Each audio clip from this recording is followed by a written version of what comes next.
Hello, this is the Nürburgring, the venue for the fourth round of the American Le Mans Series, the second ever race in the European Le Mans Series. And in common with an awful lot of Northern Europe, leaden skies and wet weather greeting the drivers. Well, they raced at Silverstone in the third round of the championship under superb conditions into the early evening. Very different weather indeed here. Of course, in the interim, since May, they have been to Le Mans, an awful lot of these cars competing here. That's the whole point of the championship, racing these two rounds in Europe to bring the cars to race in Europe when they're expected to come over and race in Le Mans. And of course, on the front row of the grid, the teams, they were first, second and third at Le Mans, first and second on the grid, ahead of the best of the Paynos. Paynos first car in third place, its second car in sixth position, sandwiching the two Works BMWs, which have been their season-long rivals in the American Le Mans Series, at least since Audi brought the new cars back to Europe in preparation for Le Mans, having dominated the Sebring 12-hour race, which opens the season. And with the 6-hour duration here at the Nürburgring, the Le Mans winners and the Sebring winners expected to be very much the firm favourites pre-race, and so it proved in qualifying. Well, BMW and Paynos not able to their pace, but with just 6 hours of racing as opposed to 12 ring or 24 of Le Mans, would that throw up different strategies and different problems for the cars? On pole in the GTS class, of course, Olivier Barretta. On pole in the GTS class, of course, Olivier Barretta's Viper, leading its sister car. The Watson, Pompidou and Erdos Viper, run by Hugh Chamberlain, taking third place in that class ahead of all the rest. And the GT front runners, the Dick Barber Racing Porsches, cars 5 and 51. And 5, the much fancied front runners, Dirk Muller and Lucas Luhr, his regular American Le Mans Series winning pairing. The Rock VWs, the Speedy Courage, all here as well, but all eyes on the three-way factory battle, Audi, Paynos and BMW. Well, away from the rolling start, threatening skies, but a dry track, headlamps ablaze, and you imagine if they had them, they might almost have had wipers on. David Brabham makes a great start, goes down the inside, but Jean-Marc Gounon gets even deeper down the inside line into the first chicane, and he takes the lead. David Brabham immediately moves back in front of him, and the number one Paynos determined to stamp its authority on this race. Brabham very disappointed indeed with the lack of reliability that the team suffered at Le Mans. They were stricken by problem after problem and determined to get his battle back on track here in the European Le Mans second race to try and gain those all-important championship points, aiming towards being crowned champion at the race of 1,000 years at Adelaide in Australia, his home country, of course, on New Year's Eve. Well, it may happen before that. It is certainly his intention to try and do his very best. 77 there, being started by Dindo Capello, the car that he'll share with Alan McNish. Frank Bieler at the wheel of the 78 Audi that started on the outside of the front row. Paynos using their regular pairings, David Brabham and Jan Magnussen. Johnny O'Connell and Hiroki Kato joined for this race as well by Klaus Graf. The drivers in the number one Paynos feeling that they won't need a third driver, and certainly in this temperature, you can't blame them for that. If they manage to get through without getting soaked to the skin and chilled to the bone, they will be very surprised indeed here. Jean-Marc Gounon then, holding on to second spot as Jan Magnussen's car starts to ease away. Frank Bieler third from the BMW of Leto fourth, the Audi of Capello fifth, and the second Paynos of Klaus Graf in sixth position. A replay here of the Audi running off the road, and certainly very tricky conditions. Frank Bieler will be explaining that to Eurosport's German audience with our co-commentator Norbert Okenga at the moment. But for the German fans, it was a disappointment to see the BMWs and the Audis being led already by the American muscle cars. Well, Frank Bieler dropping from third to fifth with that little excursion there. As you can see, they're 4.2 seconds behind, and Magnussen already 2 seconds clear of the German factory cars that are doing the chasing. And the second Paynos with German driver Klaus Graf aboard, riding on board once more with Bieler. See the little indicator lights there running up the dashboard.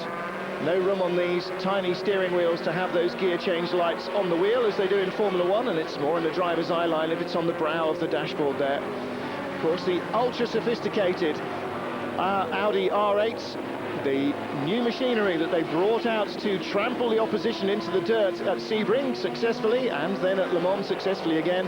Dindo Capello there doing a bit of trampling of his own, bouncing his way robustly past the number 42 BMW, the JJ Lehto and Jürg Müller car. So Jean-Marc Gounon still ahead of the two Audis for BMW and running in second place. Audi third and fourth, but again an Audi finds itself on the dirt. This time it's Dindo Capello in car number 77 that is the one that goes off the track.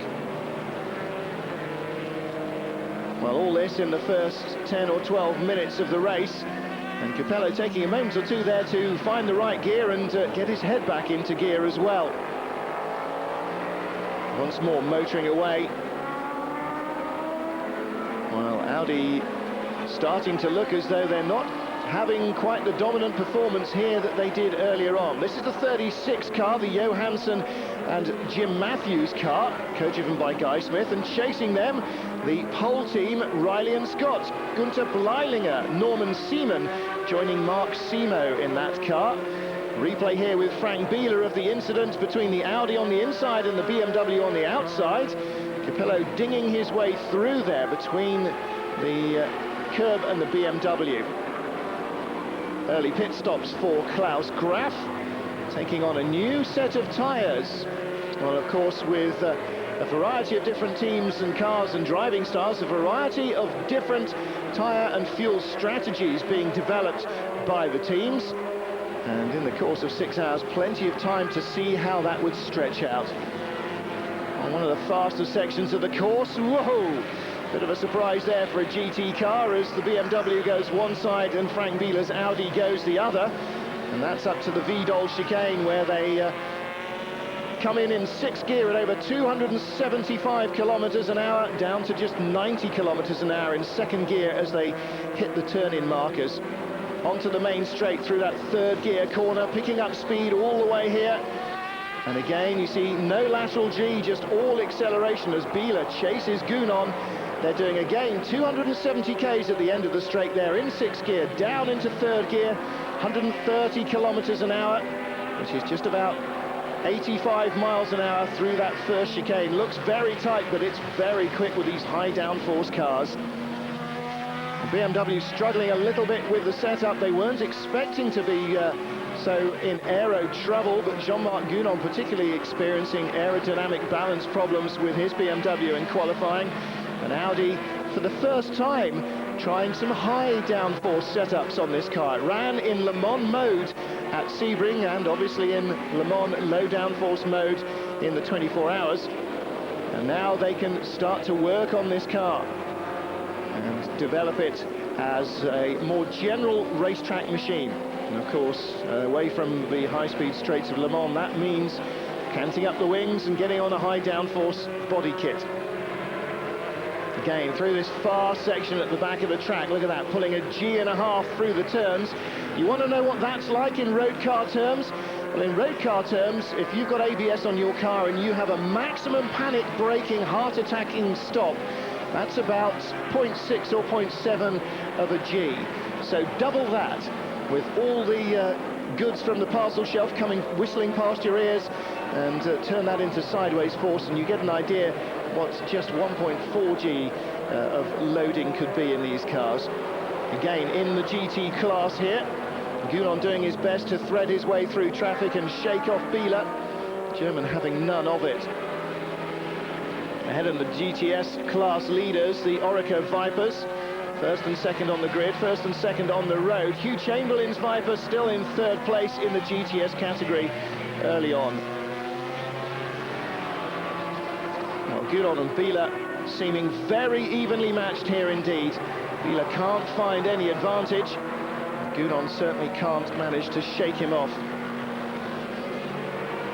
Gounon checking the mirrors and again guarding the inside line. He knows he's under pressure, and he's being able to dictate the pace here. Look at the front of the Audi when you get a close-up shot. Notice around the nose corner there, those two extra little canard fins it's developed. That's all part of the new downforce setup that they've got on these cars. Look at the speed in the left-hand box here, 140, 150, just 160, 170, really picking up the pace. And it'll be interesting to see what the G-loading's like under braking. They'll be getting on for 2G under braking as well with all that aero package. Again, the end of the lap, third gear through this final turn, and onto the long, fast blast down to the first chicane. Well, a number of cars racing here also in the FIA GT Championship. There goes one of them in the GT category. The Noel Del Bello Racing Porsche that he's sharing with Mark Sword and Roland Berville, rather, being easily passed by this intense battle.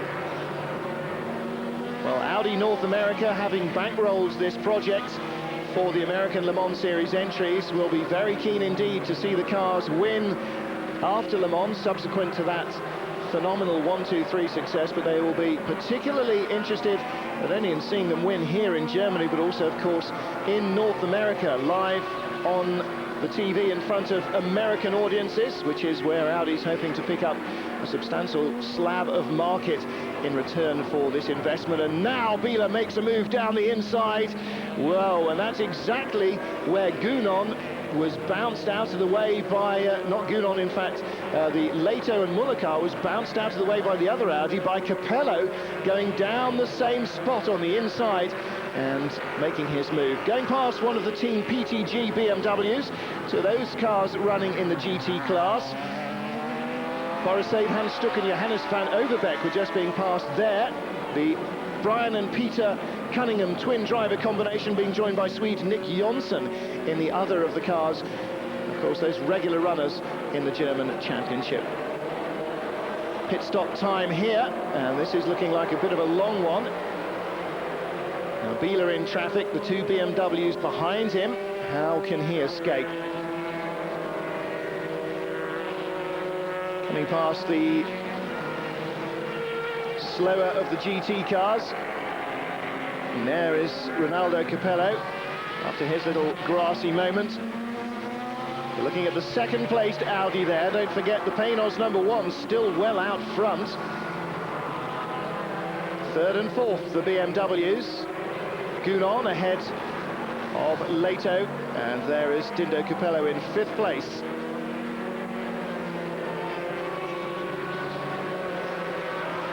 And again, the little nose fins around the edges of the bodywork sprouting on the BMWs here as well. You certainly wouldn't have seen those in Le Mans trim. And JJ Leto really putting the pressure there on Jean-Marc Gounon. Looks as though there's a little bit of bodywork flapping on the left front corner. That may just be a reflection of the lights, or is he actually... I think that may be one of those little downforce inducing wings. Yes, it is, one of the strips that goes around the edge of the nose. That was obviously in the little bing that he had with Dindo Capello right here, where Capello came down the inside and rubbed his way through. Look at the three of them now, nose to tail.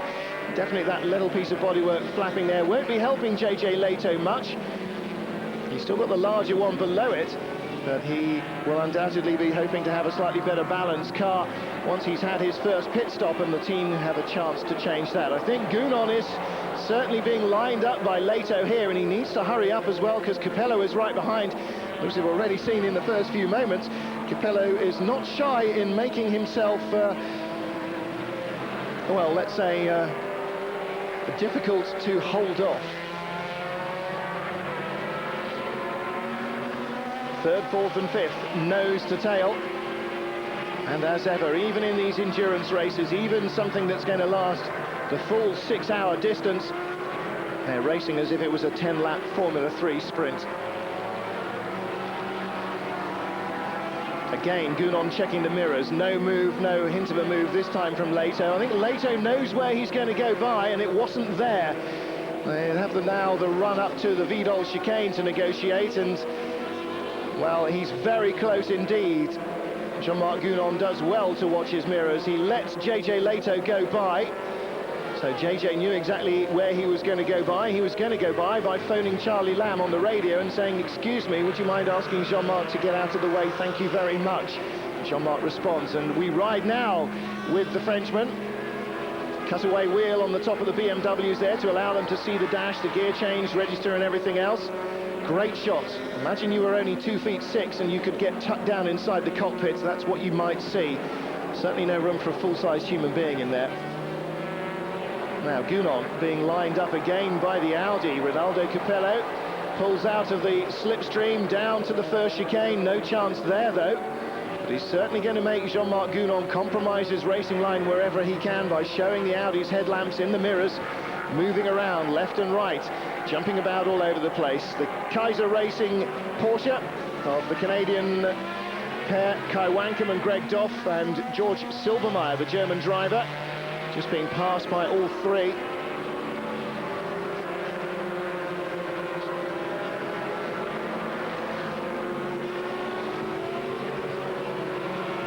Well, the Albelin and Gounon car was 1.9 seconds off pole position pace of this car, the 77 Audi. And it doesn't look to be 1.9 seconds slower at the moment.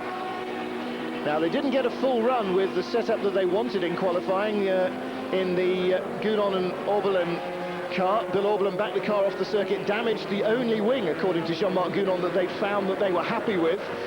So obviously that put an end to their final burst of qualifying Vitesse. However, Jean-Marc and Bill Orbelin, who will take over the car later on, clearly a lot happier with it now.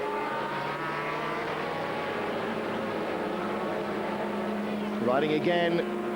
Don't forget, this is not a current car, this is last year's Le Mans BMW.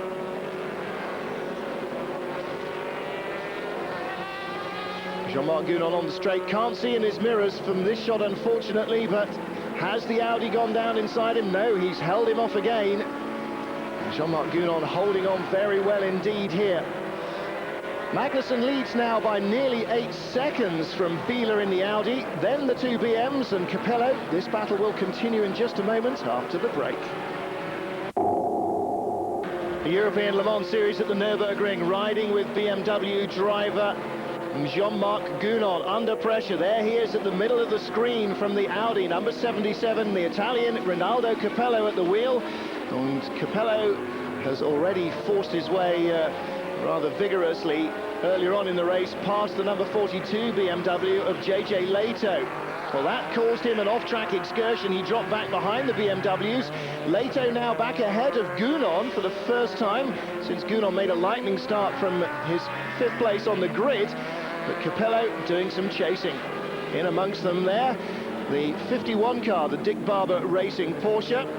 And that is the Sascha Masson and Bob Wallach machine, the second car in Dick Barber's GT stable. And you also saw one of the other of the LMP cars, the LMP 690 category. The two Rock VWs with their Reynard chassis running in that category that looks so quick at Le Mans. And a replay here of Capello making it through the Vidal chicane as Jean-Marc slides all the way across the grass, just desperately outbraking himself, loses that place. And there is the GT leader, the Porsche number 5 Dick Barber racing car of Dirk Muller and Lucas Luhr. Jean-Marc Gounon just going by him, flashing the headlamps furiously now to try and clear the road ahead of him of other traffic. In a tight group of back markers, he goes past the BMW, the PTG car of Boris Seid, Hans Stuck and Johannes van Overbeek.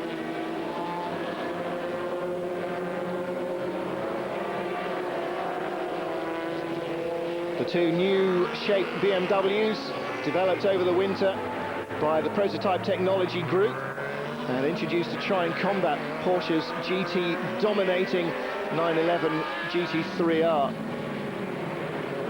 Jean-Marc fairly flying through the slower traffic at the moment and undoubtedly furious at having lost that position to the Audi, but the Audi well ahead This, however, is our race leader, the number 1 Panos, Jan Magnussen, out front and setting a blinding pace,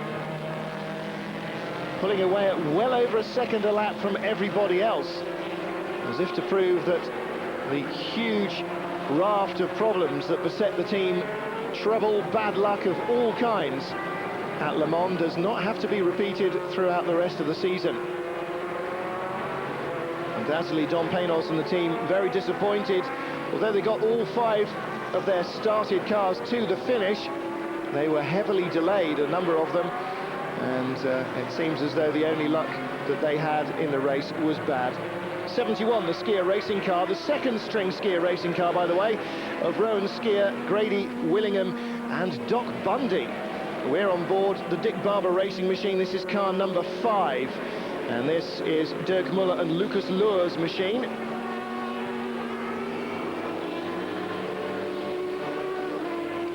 They're the GT pole sitters. They are the GT class leaders.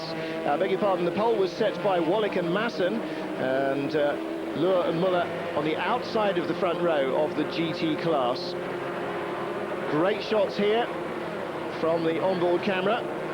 You can see the speed at which he catches even fellow GT competitors up ahead. Down the gearbox he goes into the Vidal chicane. There is JJ Leto now under pressure from Ronaldo Capello. Once he got by Jean-Marc Gounon, as JJ did, managed to distance himself from the Frenchman fairly swiftly. But unlike JJ, it looks as though Ronaldo Capello will move further up the order. He's right behind the BMW driver in number 42. Capello, the Audi with the yellow rollover hoop, can now, on the straights, see his sister car. That's the 78 machine. Emanuele Pirro waiting in the pits as Frank Bieler does the opening stint in that car. And for Capello, who started ahead of them, it will be very important for him to try and get back into that second place that the 78 sister car of the Audi now has, before he hands it over to Alan McNish. McNish will not be best pleased otherwise. Well, Capello really all over the back of the BMW here, and clearly with a lot more speed in the corners and into the corners. And JJ starting to slither around. Well, he's certainly feeling the pressure. His line through there was definitely compromised by having to pass some of the other machinery. The white car behind him there, 25, the Conrero racing Riley and Scott Ford. That's been driven by Angelo Lanciolotti, Beppe Gabbiani and Felipe Ortiz. Beppe Gabbiani, my goodness me, names to conjure with. Angelo Lanciolotti, haven't seen him on Eurosport for a year or two either, the young Italian. He used to be so prominent in things like the Renault Spiders. Well, there they are, the 25 machine. Let's look again there at Ronaldo Capello. Trying to find some way now of catching JJ Leto unawares. Leto will have the defences firmly nailed down now that Capello's been there for a couple of laps, and will be spending very little time watching his mirrors and a very great deal of time working out where he's going to catch the cars ahead of him, and most importantly where he's going to pass them without getting held up, and even better, where he might be able to pass them and perhaps even hold up Capello. You never know, these things do happen your way sometimes.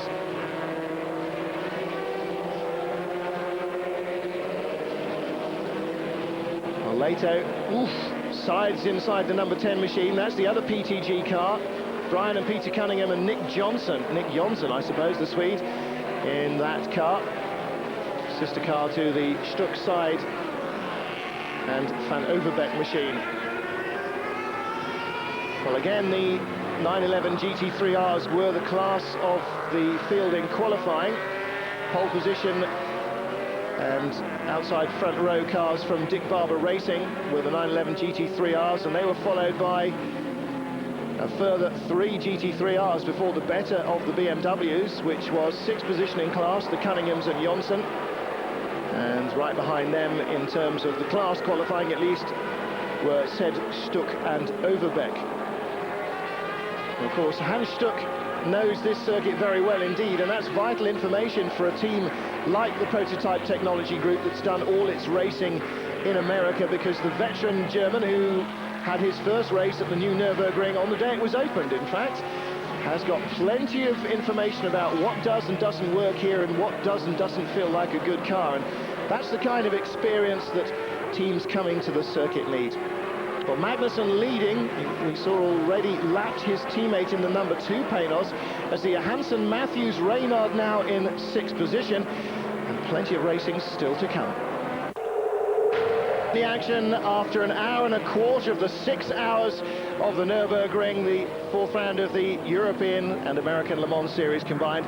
And at the moment, Magnussen still leading for Panos, but trouble for Alan McNish. The Audi backed off the track, and he is clearly in trouble on the slippery surface. A lot of rain in the Eifel Mountains, as there has been in Great Britain over the last few days, and McNish desperate for a push. He's got an engine, as you can quite clearly see, and you can also see there the rescue cars towing the speedy machine. Well, Alan McNish really struggling there to find any traction at all. Now he's facing in the wrong direction. And who's gone off there? The 54 car as well. Jean-Christophe Bouillon and Jordi Genet sharing that one. Slippery surface flags. McNish caught out by rain. And so too has been Jean-Marc Gounon. So too was the Philippe Gache car, the speedy Courage that he shares with Didier Cottaz. Now McNish across the track and still trying to find some way of turning the car round without being in the middle of the racing line. Yellow flags are out, and there is Gounon's BMW. He's in the gravel as well. Well, look at that. Gounon has gone off backwards, and you can see now the camera's picking up misting rain drifting across the track. Everybody on slicks. Back, back, back, says Alan. Don't push me any further forward. And Gounon is going to be really left there to his own devices. He's just edged off the track into the gravel trap, and that will certainly take Alan blipping the throttle there to try and keep the engine alive. It will certainly take some while for them to recover Jean-Marc Gounon, because they will have to tow him out. And Gounon talking to the pits and summoning the marshals, and really feeling, I'm sure, desperately desirous of some sensible assistance. Well, Alan McNish finally gets the thing turned around, but that will have cost him at least a lap and probably more. Scott with the visor up to stop his helmet being misted up inside. Now he'll snap it down once he gets going again. Past will come one of the Rock VWs, or just about, and clear confirmation there from the camera lens that it is raining at the Nürburgring. Well, with the summer we've been having in Britain so far, it wouldn't be any surprise to see it raining in a race in Britain. Oh, and that's Jean-Marc Gounon again. Now, is that spinning his way out of trouble with the help, or is that a replay? No, that is Jean-Marc spinning his way out of trouble.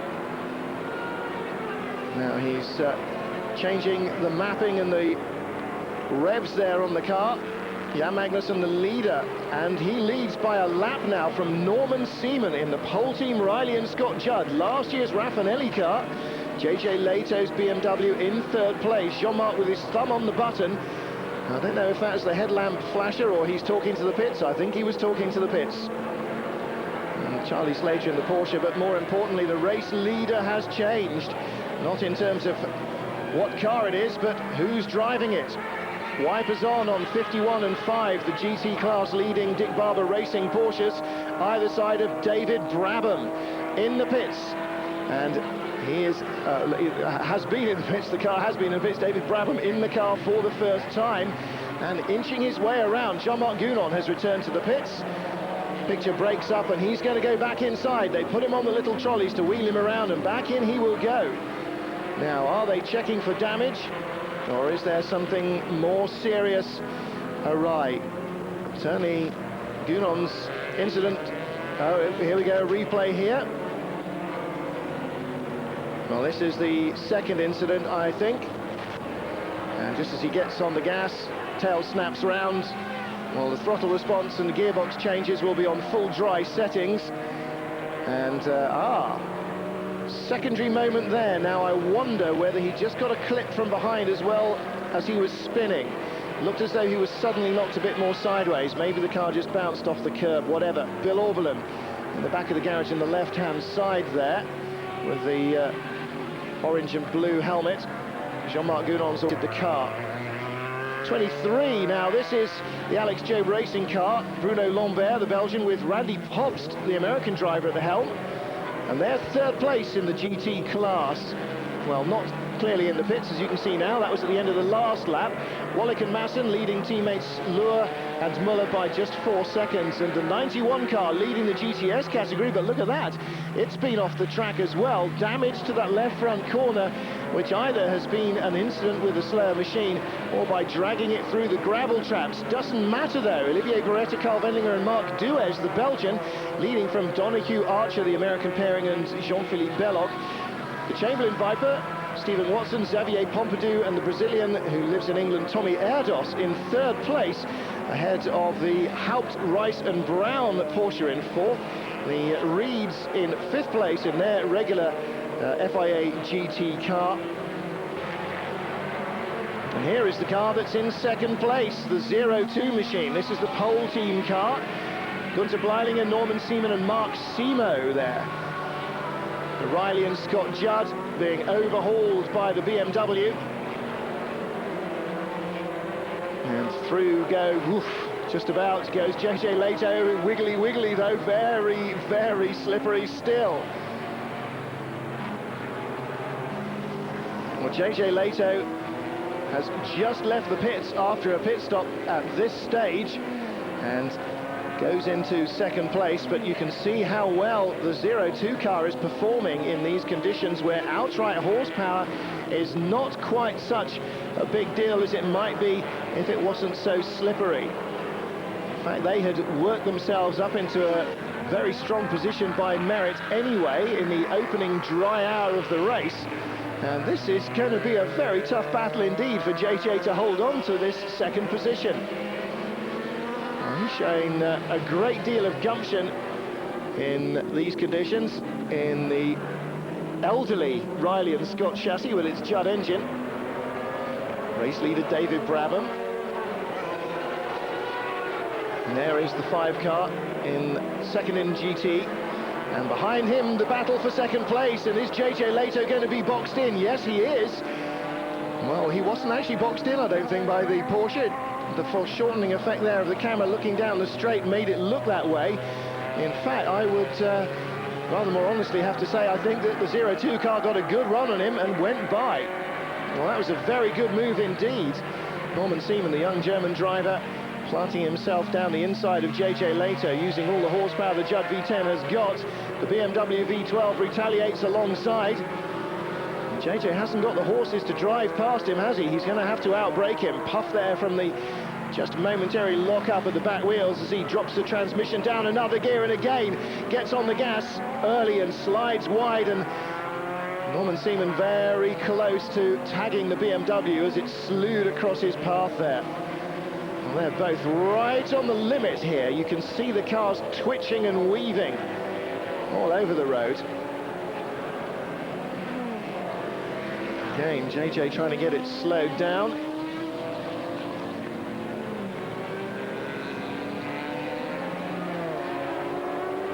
Slippery surface flag still being shown here.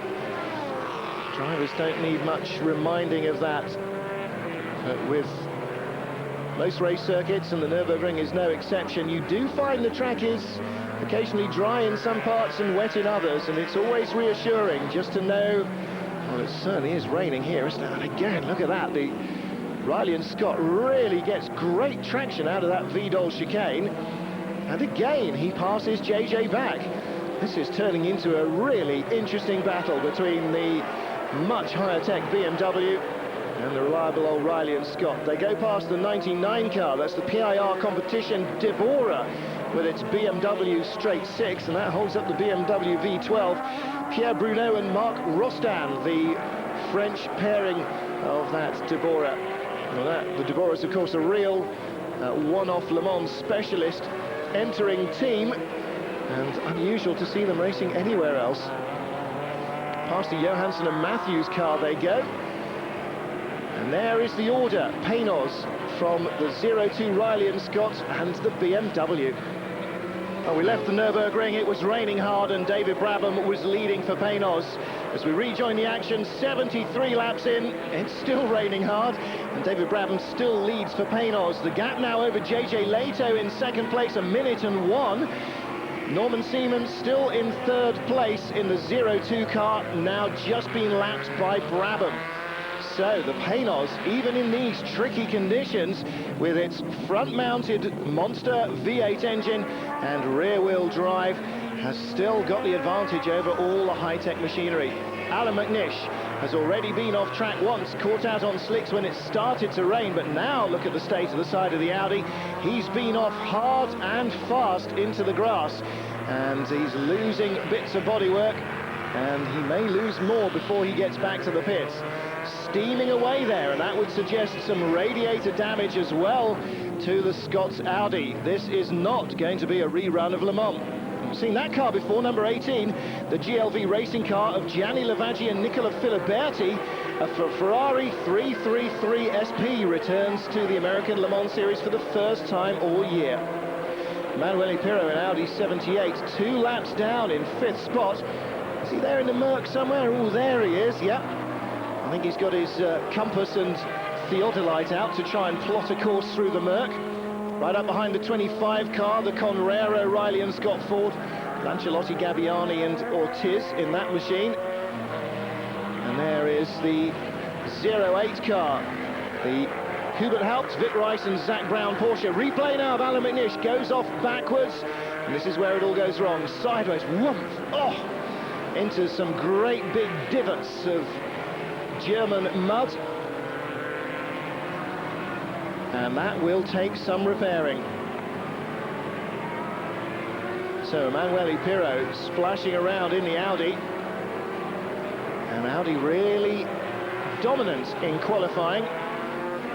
They were separated by 0.6 of a second, McNish and Capello's car, from fellow front row starters Pirro and Biela, and Pirro and Biela were themselves half a second clear of the Brabham and Magnussen Paynos, which was in third place after qualifying. But qualifying's one thing, and don't mean much for a 6-hour race if you're running into the sort of problems that they are. Another lump of Germany drops off the back of McNish's Audi. Well, that'll make clearing it up slightly easier for the mechanics.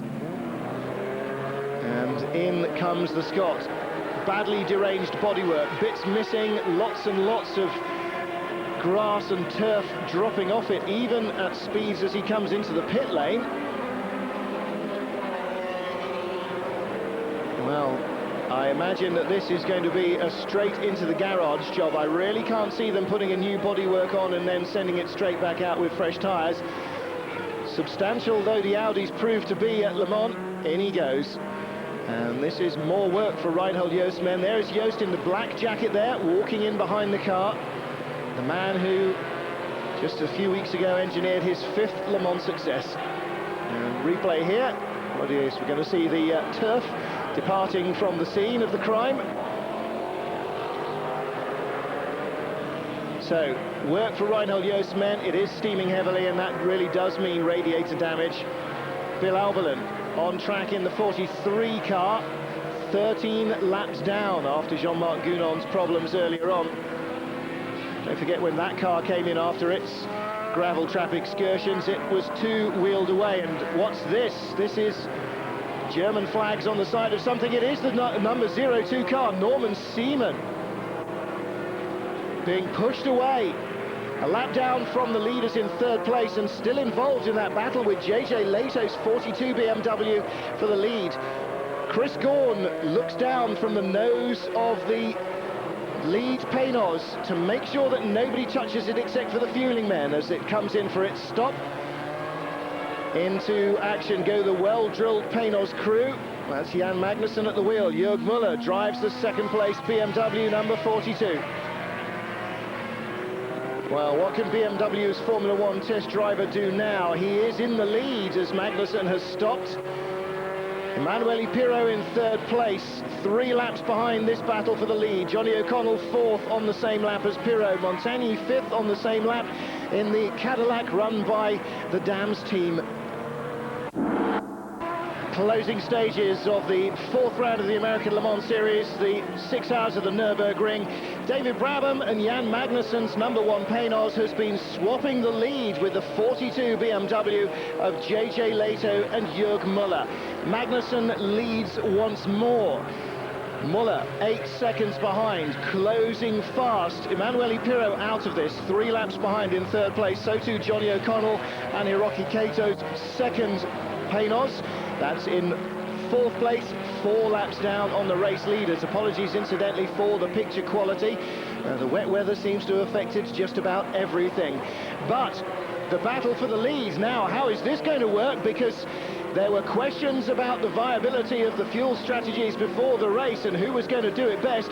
BMW's team are waiting for somebody. Is it 42 in second place or 43, which was down a long way down in the late teens?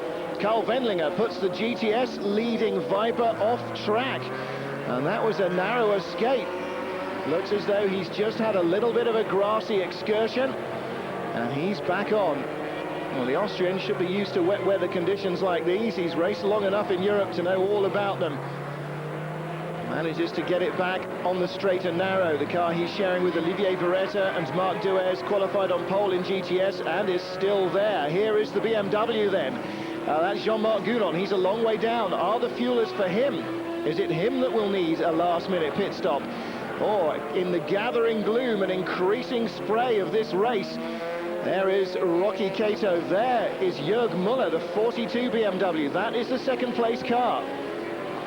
Closing right down on the lead Paynos. Well, now then. In fact, the gap was 8 seconds on the caption. It looks to be considerably less than that. I'm not sure that is Rocky Kato. That looks as though that may be Jan Magnussen. Hard to tell with the jumpy picture. Whatever, Müller doesn't try and get past Gianni Lavaggi in the 333 SP Ferrari at the Vidal chicane, and so drops back a fraction. Well, he's certainly not going into the pits. We didn't see from that shot if Jean-Marc Gounon had done or not. Now there was the lead car, that was the Paynos. No, very hard to tell indeed still. I think that is, though, the lead car. We haven't got a shot of it side on. And Rocky Kato's helmet quite similar head-on to Jan Magnussen's, but confirmation there from that shot, that is the race leader. And so JJ Lehto was almost within sight of a passing manoeuvre until he got caught up at the Vidal chicane. Well, 16 seconds at the end of that lap, and it was 8 seconds at the end of the previous lap, and looked to be much less than that halfway round it. I know it looks like a Max Kennett and Oliver and Hardy, Stan Laurel and Oliver Hardy film at the moment, but the tension very high indeed. We've seen this so often at the end of American Le Mans Series races, one or other of them gambling against having to make a stop and go, a splash and dash fuel stop, and this time it's BMW who must make a splash and dash. No, they're not they are stopping for fuel. No, they weren't topping up the fuel. They can't have been topping up the fuel because they were changing the tyres as well, giving him more rubber, and that will be for a final blast up behind the race leader. Maybe that was his problem. He was running out of rubber. Well, the pass of the Paynos on the lead BMW, I'm afraid we didn't see. The producer was busy enjoying a couple of on-board laps with the number 5 GT leading Dick Barber Racing Porsche, and so we haven't got pictures of that to show you. But when you saw them close together, in fact, it looks as though Jörg Müller now coming out, he had just been passed by the Paynos, so... And that was clearly because he was running into problems. And the team sorting that out. Now, there was something going on at the back of the car as well as that change. It can't have been fuel. So it looks as though their fuel strategy, although the fuel men were there with the hoses, looks as though the fuel strategy was probably okay. The rules in the American Le Mans Series, as at Le Mans, are very clear. If you have got fuel hoses on the car, no one else may touch it except for the drivers doing a driver change. So they must have been perhaps topping up on oil or something, whatever it was. Maybe not a fuel gamble, but a gamble on long stinting tyres that has cost BMW the lead of the race at the end of 6 hours of racing in the closing few minutes. Jan Magnussen leads for Panos, and this will go some way towards redressing the balance for an awful weekend at Le Mans for the team. They got all 5 cars to the finish, but none of them in contention, and none of them the way they would have liked to have been running at the end. So Magnussen will wheel the Panos round the last few turns of this Nürburgring circuit. Already heading down through this 5th gear flip-flop. Doing 240 kilometers an hour there in the dry. Probably not an awful lot less in the wet. Chris Gorn and the rest of the team of the number 1 and the number 2 car, I'm sure, up on the pit wall, waiting for the machine to arrive. Through this 3rd and 4th gear left-right sequence, picking up speed now through the flat-out right-hander, and coming right up to 270 kilometers an hour, over 160 miles an hour in 6th gear, down into 2nd gear. 80 kilometers an hour, ooh, and a little bit more there perhaps as he slides out of the Vidal chicane for Jan Magnussen, enjoying the power and reveling in the sideways attitude there of the Panos for a moment, and undoubtedly stopping the odd heart as he does so. Across the line he comes then to see the checkered flag after 6 long, tough and largely wet hours of racing at the Nürburgring. Panos wins from BMW. The 43 car coming across the line many laps down after its problems, but Jan Magnussen delighted with that result, and so too will be teammate David Brabham and the whole of the Panos team. Well, they didn't have the pace they wanted and needed in qualifying, but my goodness, they found it in the race, didn't they? Magnussen now playing with the throttle and spinning up the wheels everywhere he can. Now that the checkered flag has gone, he can enjoy that sideways attitude. Here is the GTS winner then. Olivier Beretta, Carl Wendlinger and Marc Duez, the Belgian, joining the regular pairing, the Austrian Wendlinger and the Monegasque Beretta, in this so dominant GTSR Chrysler Viper.